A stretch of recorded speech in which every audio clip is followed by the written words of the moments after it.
You've had some credit challenges. You want to improve your credit. So are credit cards the answer? Jennifer Kwon is here to discuss it, and we'll start right now. This is Debt Free in 30. Here's your host, Doug Hoyes. I am not a fan of credit cards because they can cause a lot of problems. I know they're very convenient and they're safer than carrying cash, and you can earn points and rewards, so that's great. And if you pay them off in full every month, there's no interest, so they can be great. But if you spend too much and you don't pay them off in full each month, you pay interest, and credit card interest is very high, and that can cause a lot of financial problems. The vast majority of people who come to see me to file a consumer proposal or a bankruptcy have excessive credit card debt, so I know the problems that credit cards can cause. But I also know that having good credit is virtually essential today. Even if you never want to borrow, you need good credit to rent an apartment, and in some provinces, you need good credit to get a good deal on car insurance or to get a cell phone. So what if you're a new immigrant or a new graduate with no credit history? Or what if you've finished your consumer proposal or bankruptcy and you have less than perfect credit? What can you do to improve your credit so that you can rent an apartment or get a better deal on a cell phone? To improve your credit, you have to have credit, and the most common form of credit you can get to improve your credit score is a credit card. Now, I'm not eager to do this show. I don't want to be telling you to get a credit card because some people will take my advice. Not very many, but some people might take my advice and get a credit card, and they'll get into too much debt, and it will cause problems.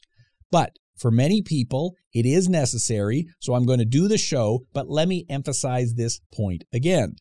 Credit cards can be dangerous, so be careful. That's the first disclaimer. Be careful. Don't take on more debt than you can handle. Here's the second disclaimer. I'm not going to mention any specific credit cards today. Now, I know I host a podcast and I could make some money with affiliate links, where I get you to apply for a specific credit card and all you have to do is follow this special link and then I'll get paid a few dollars for every card my listeners get. I don't want my advice to be influenced by how much money I'll get paid for recommending a specific credit card, so today I won't recommend any specific credit cards. However, if you want specific recommendations of cards that have worked for my clients, then feel free to shoot me an email, reach out on Twitter, or talk to any of my trustees, including my guest today. We can give you very specific recommendations. I still won't be getting paid for it, but at least you'll get a specific recommendation. So with that background, on with the show. Jennifer Kwon is the licensed insolvency trustee in the Hoyes Michaelis Mississauga office. Jennifer, welcome back. We haven't seen you for many, many months. Where have you been? What's been happening? Thanks, Doug. Happy to be back. Well, I've been birthing and parenting a baby since early spring this year. Birthing a baby. And so you now have a son. We won't disclose his name because it's a secret. Because you forgot, right? Because I've already forgotten, yes. I know he's named after one of the Beatles. That's all I can remember. And he's now like 75 pounds or something. Is that correct? Correct. He's a very, very big guy. I'm exaggerating, but only slightly. So, Okay, so let's talk about credit cards. And obviously you meet with lots of people and you get exactly the same questions I get all the time. Okay, I want to improve my credit. What am I supposed to do? So let's start with some basics here. There are two kinds of credit cards. There's secured and there's unsecured. So let's start with the most simple one. What is an unsecured credit card? So an unsecured credit card, that's actually the most common type of credit card. So simply put, you apply, they give you a credit limit, and that's it. So there's no security. Okay, so then I guess the next question is pretty simple too. What is a secured credit card? So that's when it's a card where you do provide a security. So the most common example would be to put down a $500 security deposit. Then they give you a card, but then you only have an authorized limit of $500, which is the security deposit you put on. That makes sense. And so if I'm the credit card lender, the provider, someone comes to me who has, not great credit, they've gone through a proposal, they're a new immigrant, they're a new graduate, whatever. It's like, okay, there's no risk to me. If you put down $500 and I hold that $500, well, even if you never pay your credit card, you can't go over the $500 limit. I can't lose any money because I've got the security deposit. So there you go. So that's pretty simple. Okay, so what then is a prepaid credit card? So wait, Doug, you said there are only 2 types yeah, of yeah. credit Okay, cards? so let's say there's 3. Tell me about a prepaid credit card. Yeah, a prepaid credit card is actually a third type that you mentioned. It's really an unsecured credit card because there's no security. So you can think of it like a gift card that you can purchase at Shoppers or Best Buy, wherever you want, and you can only spend the money you actually put into the card. So I've got a prepaid card, and a lot of them are reloadable. Mm-hmm. So I need to go and spend $100. So I go to my bank, like online or on the app on my phone. I transfer $100 from my bank account to the credit card. Now I've got a $100 limit. And if I want to have a $1,000 limit, I transfer $1,000. So that is not a secured card, though. It's a prepaid card. So what's the difference between prepaid and secured then? It's I guess it floats is really the difference, right? Correct. It's as simple as that. Okay. So I want to increase my credit. That's the whole point of this show here. And I've got to decide, okay, which card is better. So should I go with a secured card, an unsecured card, a prepaid card, a reloadable card? Like what's the thought process? What do you explain to clients? So many choices. So right? many choices. So many choices. Well, so actually let's look at credit score. So your credit score is actually based on many, many factors, but the biggest 2 factors are, number 1, payment history. So about 35% of your score is based on payment history, how well you pay. And the second factor would be utilization. So it's used versus available credit. And this constitutes about 30% of your credit score. So any of these cards that you mentioned will actually help establish a payment history, but an unsecured card with a larger limit will have more of an impact on your utilization, which makes sense. So utilization, if I have a $10,000 limit on my credit card and I carry a balance of $1,000, what's my utilization? 10%. There you go. I made her do math. Wow, right? that was such a math question. Do math. Okay, so you want your utilization to be as low as possible. So I understand that. So let's think about this then. A typical secured credit card would have a security deposit. I mean, you mentioned $500. That would be pretty common. $1,000, something like that. It would be very unusual to have a secured credit card with a $10,000 deposit. Right. Because if I've got $10,000, why am I getting a secured card? I mean, I got $10,000. I can just go buy the thing I need. I'm not going to put $10,000 on deposit somewhere. So it is most likely that if I have a secured card, it has a relatively small limit on it. $500, $1,000, something like that. The same would apply to prepaid cards or reloadable cards. It would be unusual to have $10,000 on a reloadable or a prepaid card. So as a result, if it's a $500 limit, it's not going to have a massive impact on my credit score because, as you said, payment history and utilization are 2 big factors.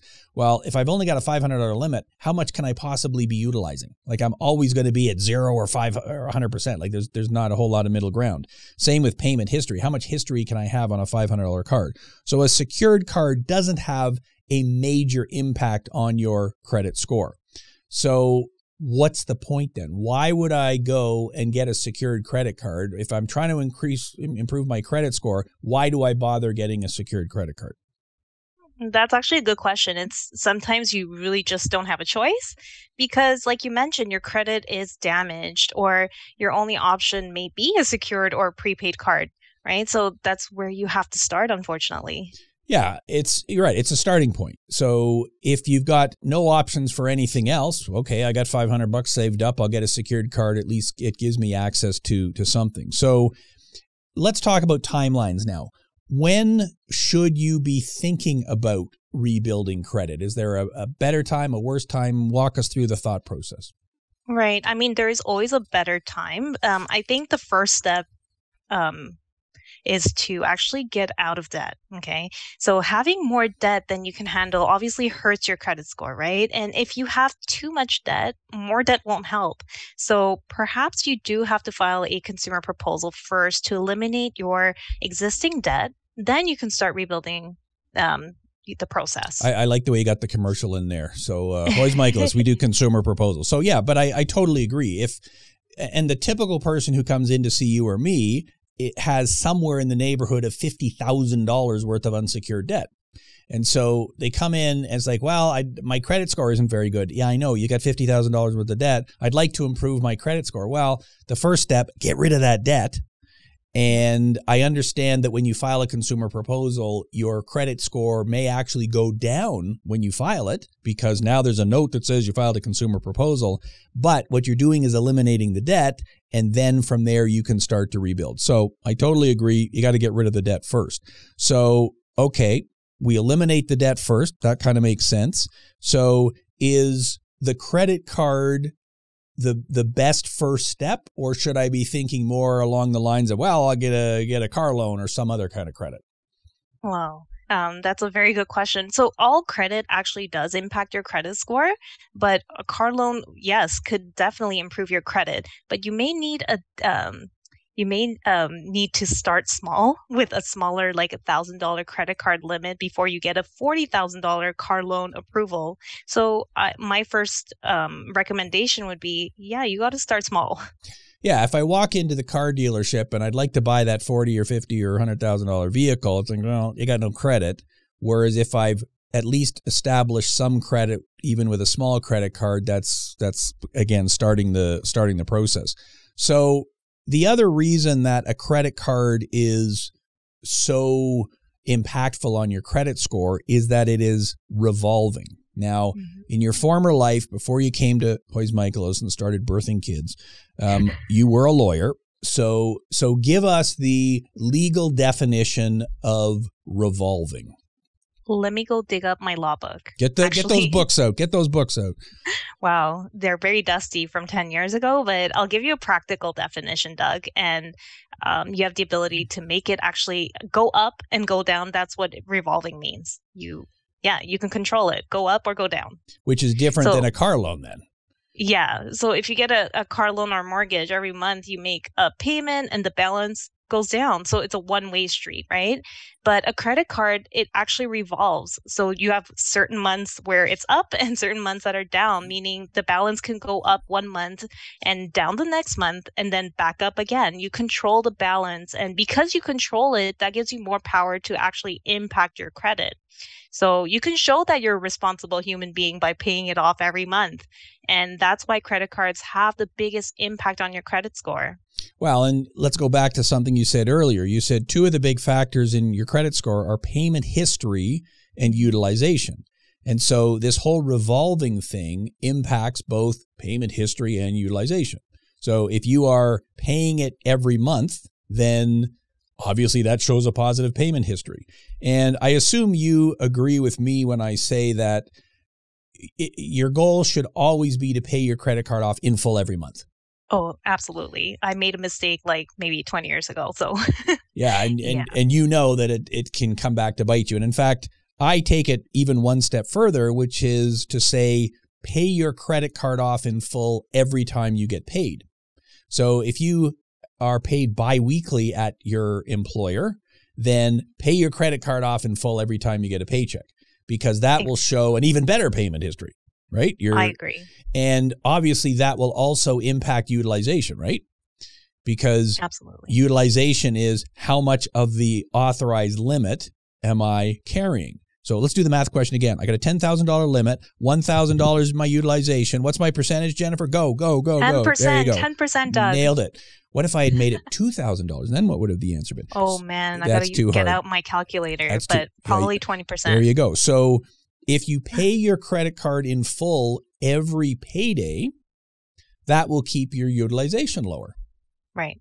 Because if I'm spending $1,000 a month on my $10,000 credit card, but I pay it every 2 weeks, the limit never get my amount owing never gets above $500. So I'm always at a 5% or lower utilization. So that's why a credit card is so impactful on your credit score, because like you said, you can demonstrate, I forget what the word you used, responsibility or something. You can show, look, I've got a good payment history because I pay it all the time, and I'm keeping my utilization low. With a car loan, well, every month you pay it. And I guess the other factor is that, again, you said payment history is important in your credit score. if I have a car loan, and let's say it's a 5-year car loan, at the end of the 5 years, it's gone. It's done. So it shows on my credit report as paid, but eventually it's not really there. Well, it's not there anymore because it stays for a bit, but then it's gone. Whereas a credit card, well, if you're paying it off every month and you keep it forever, you can establish a much longer payment history. So that's why I'm not ever going to encourage someone to get a credit card, because the bank is just going to keep increasing your limit and you're going to get into potentially more trouble. But if you're trying to juice your credit score because you want to rent an apartment or something, then that's why the credit card is the way to do it, because of this whole revolving concept. Then, okay, so I said at the beginning we're not giving any specific recommendation, and we're not going to, because nobody's paying me to advertise their credit card. But if you're sitting in front of a client in your Mississauga office or on your Zoom or Teams call, and they say, okay, I'm almost finished my proposal. I want to, start rebuilding my credit. I want to rent an apartment someday. Maybe I want to buy a car. What credit cards are you recommending to someone who wants to improve their credit? That's a good question. So, there are some unsecured credit cards that are more easily obtainable. So that is often the starting point that I tell my clients. So these are generally non-bank credit cards. So companies that only do credit cards or stores that have their own credit cards are usually the easiest ones to get. To start. And we're not going to tell you who they are, but I think everybody watching can pretty much figure it out. Okay, we know that there's 2 or 3 credit card companies that aren't banks, and we know that there are 2 or 3 big store chains in this country that offer credit cards. So that's obviously who we're talking about. So why would it be that these credit card companies or big stores have credit cards that are easier to get than what I could get at my bank? Because that's their business model, but also because they may have higher fees than the original traditional banks. So they may have monthly fees, and they may have higher interest rates and charges if you don't pay your credit card bills in full each month. And would they generally have higher interest too? Is that what you see? Yeah. Okay. So there's a bunch of good reasons. They make money. That's what you're saying. They make money. This is their business model. So if I'm, the store and I've got my own in-house credit card, I want you to have that credit card because you'll potentially buy more stuff at my store, but you can also use it because it's a MasterCard or whatever. You can use it at anywhere else. So I can then be making the fees. And I believe Ted and I did a podcast not long ago about how all that works. And so there's money to be made, but there's also greater risk for them because you're going to them because you have credit not good enough to get the credit card at the bank. So they've got to mitigate that risk by higher interest charges, and there are often monthly fees too. So a lot of these credit cards that are targeted at people who are trying to rebuild their credit, like you said, will have a monthly fee. Could be $5, $8, $10, something like that. If it's a $500 limit and you have to pay a $10 a month fee, that's $120 a year on a that's on a $500 car. I mean, that's a lot of money. If that was an interest rate, it would be a really high number. We're not going to do the math because you and I aren't smart enough to do that kind of math. But it's a big number. So okay, I'm trying to decide, do I get a secured card or an unsecured card that has a fee on it? Well, with the secured card, I got to put $500 up and it's going to be sitting on deposit there. With the unsecured card, I don't have to put the money up, but I'm paying $5 or $10 every month. It's like, neither one of those sounds like a great option, but we are discussing it when you have no other options. If you can walk into your bank and get a $10,000 credit card with no fees, that's what you're going to do. So, okay, let's say you make the decision, I'm going to start with an unsecured card that has a small limit. That way I don't have to put down a deposit, even though there might be a monthly fee on it. Is it better to get 1 card or 2 cards or 10 cards? Like, is more better? How do you think about that? So, I mean, yes, but only up to a certain point. So, generally, your credit score will be higher if you have two credit cards as opposed to one credit card. But 10 is not necessarily better than 5. You can have too many credit cards. And if payment history, I guess, and the reason is because of payment history and utilization. So the more credit cards you have, the higher your authorized limit. And therefore, if you aren't carrying a balance on them, you've got much better utilization. So obviously that will increase your credit score. But it also shows, hey, this person has access to $100,000 worth of credit. I don't want to give them a car loan because they might rack up their credit cards. So there is some kind of happy medium in there somewhere. So if you're advising someone and they ask you that question, okay, how many credit cards should I get? Your advice is going to be like 1 or 2 and not more than that. Is that typically where you come down? That's where I would start. Okay. Yes. Obviously you start with 1 and then maybe a second one, but exactly. 10 seems. But you don't need 10, Doug. No, you definitely you don't do need not. 10 You do cards. not. I mean, I can understand that. Okay, I've got my card for work purposes and I've got my card for personal purposes. Okay, keeps my accounting separate, that sort of thing. I can understand that maybe I want to have a second card just in case, the bank system is down or something and, there's an outage or whatever.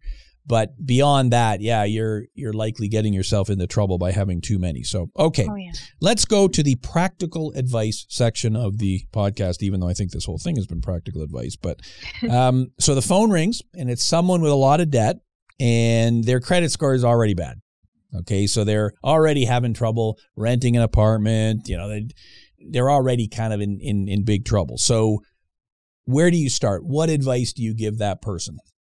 Yeah, I mean, going back to earlier in our podcast, step 1 is you have to get out of debt, whether it be a consumer proposal or a personal bankruptcy, whatever is necessary. The first step is let's clean up your old debt. Okay, and as we said earlier, when you do that, your credit score will likely go down. So we get lots of people, this, who will come in who have been making all their minimum payments. So they're taking a cash advance from this credit card and paying that credit card. And so their credit score actually looks okay. I mean, we have lots of people who have credit scores in the 700s and higher who come in to see us. And you say to them, well, dude, you got all this debt. I mean, there's no way you can ever repay it. All you're doing is just robbing from Peter to pay Paul. So you need to do a consumer proposal. And they say, yeah, but that's going to toast my credit score. So again, what do you say to someone who is really concerned about their credit score when they've got a huge amount of debt? Well, first of all, I always tell my clients credit scores fluctuate. Okay, don't be too obsessed with the now, month to month. It can go up and down based on what you do, the steps you take. So if a client comes to see me and they say, oh, my credit score, wouldn't it make it worse by doing a consumer proposal? Well, it really depends what your credit score is now. Yes, it may make it worse in the short term, but you have to deal with the underlying issue first before you can actually rebuild your credit score back to a 700 or 800. Yeah, I agree. And there was some guy on TV who used to always say, how's that working out for you? I don't know who he was, but how's that working out for you? And so I say to people, yeah, okay, you got a credit score of 750. That's great. And can you go and get a car loan now? Well, no, because I have too much debt. They won't give me a loan. Okay, so your credit score doesn't matter then if it doesn't allow you to get a loan at the most favorable rates. So I agree with you. Don't be focusing on the short term. Let's focus on the long term, which is clean everything up and then you can get on with your life. So, okay, so the person agrees, yep, let's do a consumer proposal, get rid of all my debt. At what point then should they apply for a credit card with the view to improving their credit score longer term? Right. So actually, most of the magic happens when you've actually fully paid off your consumer proposal, the full terms of your consumer proposal. And until it's paid off, it's not paid off. The debt could actually come back if you don't pay. So the best time I would say would be to apply for an unsecured credit card when your proposal is actually completed. However, it is actually true that about 15% of your credit score is based on credit history. So if you need a credit card now, applying for a secured or unsecured credit card now while you're in a consumer proposal may actually have a small and positive impact on your credit score. now. Yes. A lot of nows. And so it's a balancing act is what you're saying. Like if you're in the middle of a consumer proposal, you're probably not going to qualify for a $10,000 card anyways. Yeah. Or if you're a new graduate or whatever. Although if you're a new graduate, you may very well qualify. Banks have interesting rules. But so it's the balancing act between I'd like to start establishing that history, but it is the rebuilding that is the most important component. So you're right. While you're in a consumer proposal, the debt is still there. Like it's in abeyance. That's a pretty good legal word there, eh? You know what that means. It's held away. Mm-hmm. Once the proposal is officially paid off, boom, now the debt's officially gone. No one can ever come back on you. And when you then get a new credit after that point, boom, that's when your credit score will certainly see a big jump. And in fact, we typically see just by paying off your consumer proposal, our average client would see their credit score jump up 50 points. And it can often be 70, 80, 90 points just for paying off your proposal. If you combine that with a new credit card, boom, then that's, like you say, is where the magic happens. But you've got to weigh that against, well, if I get an unsecured card now, it establishes a payment history. But if I get one of these cards where I've got to put down, or I got to pay a $10 monthly fee, is it worth it? It might be, or maybe it isn't. If I have to put down a $500 security deposit, is it worth it or is it not? Which is why I tend to agree with you, which is delay getting them as long as you can. If you can wait until your proposal is done, then that's the perfect time to do it. However, if you need a card for day-to-day life, okay, I got to pay for my Netflix subscription or whatever, then I understand why you would get it now. And then you already answered this question, but let's just emphasize it again. If you get to pick the number of credit cards I am ultimately going to get in my rebuilding journey, what's the magic number? I would say stick with 2. It appears to be a safe and good number. And more than that, does not really have a significant impact on your credit score. So 2. 2. There you go. There's the number. 0, 1, or 2, I think would be all the good numbers. So we've had Richard Moxley on the show a couple of times before. He's a credit expert. He was a guest on the podcast back on episode 284 and again on episode 329. I'll put links to both of those episodes in the show notes. He wrote a book on the credit game, and he is of the view that the sweet spot is 2 credit cards. So that's what you said, with a suitable authorized limit. So I don't know, let's say, call it $3,000 or something. So not $500, but it doesn't need to be $10,000, and a suitable history. So a couple of years of payment history is obviously better than 0. So if you're looking for a target, that's kind of what you're shooting for. Doesn't need to be $10,000, doesn't need to be 10 years, but there is a time element to it. So you want to begin establishing when it is appropriate to do so. But more is not better. So, okay, I think that covers a whole lot. Are there any final thoughts you want to leave people with? Is there any point you want to emphasize? Is there anything that you constantly tell people? Or is it, essentially what we've said, don't get yourself into too much trouble here? Right. I mean, like I've iterated many times during this podcast, like the number one step, guys, is to eliminate your current debts, because you just don't want to continuously add new credit cards to the mix and get yourself further into trouble. Clean up your old debt.